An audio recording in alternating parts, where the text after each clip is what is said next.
Hello, Bachu. Let's read out the question. In the following questions, a statement of assertion A is followed by a statement of reason R. Assertion Me3B3N positive shows optical isomerism. Reason Me3B3N positive deviates plane polarized light.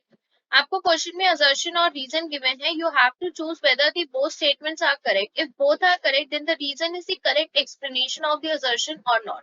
It have a chance that assertion is correct but reason is incorrect, and also have a chance that both statements are incorrect. So let's talk about its key concept. And we have talked about the key concept about the optical isomerism. Optical isomerism rotates plane polarized light plane polarized light either in clockwise or anti-clockwise direction. Anti-clockwise direction. तो optical isomerism वो show करते हैं जो कि plane polarise light को rotate करते हैं या तो क्लॉकवाइज डायरेक्शन में या फिर एंटी क्लॉकवाइज डायरेक्शन में. दूसरी चीज, इसके अंदर जो कंपाउंड्स होते हैं वो हमारे ऑप्टिकली एक्टिव कंपाउंड्स होने चाहिए. Optically active compounds. Optically active compounds जो होते हैं वो आपकी किसी भी टाइप की प्लेन ऑफ सिमेट्री या सेंटर ऑफ सिमेट्री में एग्जिस्ट नहीं करते. Plane of symmetry, same centre of symmetry is also absent. वो आपके क्या कहलाते हैं? Optically active compounds. और वही आपके रोटेट करते हैं प्लेन पोलराइज लाइट में और ऑप्टिकल आइसोमेरिज्म शो करते हैं. सो हमारे पास असर्शन और रीजन गिवन है. असर्शन में हमारे पास एक कोऑर्डिनेशन पेयर में गिवन है molecule that is Ma3B3N positive. इसका अगर मैं स्ट्रक्चरल डायग्राम बनाऊं तो ये कुछ इस टाइप से बनेगा.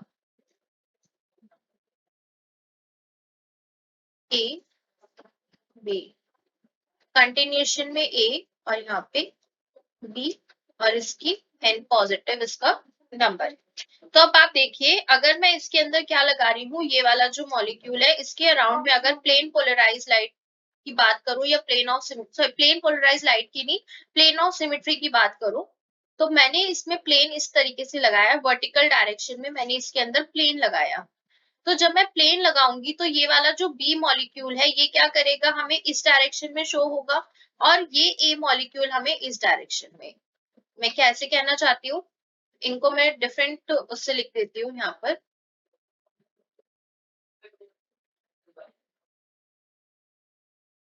ये हमारा ए मॉलिक्यूल, ये हमारा बी. तो बेसिकली क्या होगा कि ये वाला जो बी है वो हमारे को इधर डायरेक्शन में शो होगा और ये वाला बी हमें इस डायरेक्शन में शो होगा. सेम एज इट इज ये ए हमारा इस डायरेक्शन में और ये हमारा इस डायरेक्शन में. क्यों? क्योंकि प्लेन ऑफ सिमेट्री हमने इसमें लगाई है. तो जब प्लेन ऑफ सिमेट्री लगती है तो वो हमें एक दूसरे की मिरर इमेजेस देते हैं. तो ये इसको क्या दे रहा है? मिरर इमेज दे रहा है. और इसके अंदर सेंटर ऑफ सिमेट्री भी लगी है. अगर मैं इसे सेंटर से काटूंगी तो ये जो हमारे मॉलिक्यूल्स होते हैं वो कैसे होते हैं? एक बॉल शेप में प्रेजेंट होते हैं. तो इसके हाफ में मॉलिक्यूल है हमारा ये, इसको जब मैं प्लेन ऑफ सिमेट्रीज में लगाऊंगी तो ये जो इसकी ए मॉलिक्यूल की जो बॉल है वो क्या कर जाएगी? हाफ में डिवाइड हो जाएगी. तो सेंटर ऑफ सिमेट्री भी इस मॉलिक्यूल के अंदर एग्जिस्ट कर रही है, जिसकी वजह से ये कंपाउंड हमारा क्या है? ऑप्टिकली इनएक्टिव है. Optically inactive. ये कंपाउंड हमारा क्या है? ऑप्टिकली इनएक्टिव कंपाउंड है, जिसकी वजह से यहाँ पर हमारा असर्शन जो होगा वो इनकरेक्ट होगा. Same as it is reason भी हमारा क्या होगा? इनकरेक्ट होगा.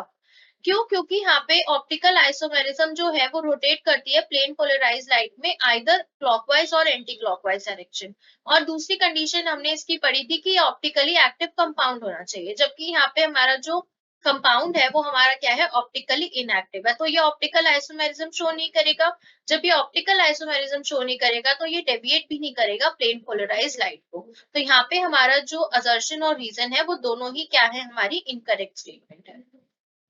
Both assertion and reason incorrect, दो सारी स्टेटमेंट्स क्या है, इनकरेक्ट है। सो ऑप्शन जो रहेगा वो रहेगा option number 4 is the correct answer for this question. So answer for this question is both assertion and reason are incorrect. So this is the answer for this question. Hopefully you will understood it well. Best of luck.